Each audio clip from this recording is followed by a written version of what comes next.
no one created God because God was not created. Now, we live in a world of time, so by definition it is very difficult for us to understand that something exists without the bounds of time and not within the framework of time.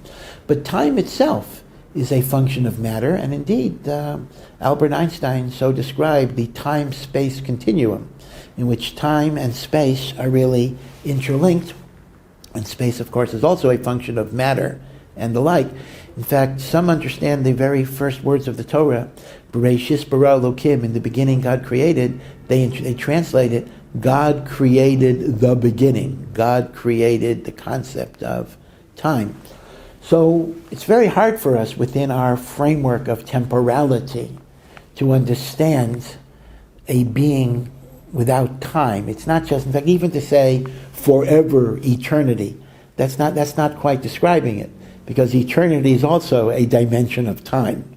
This is something that's a totally different kind.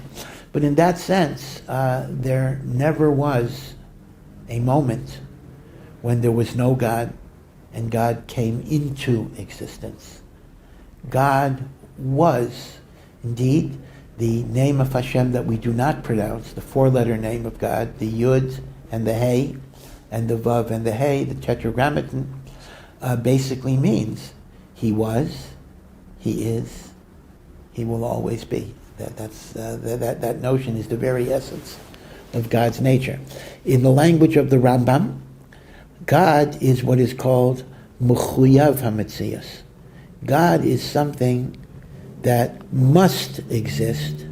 Everything else is a conditional Metzias, meaning nothing needs to be here, but God must, meaning without God there can be nothing, but there is nothing that God depends on.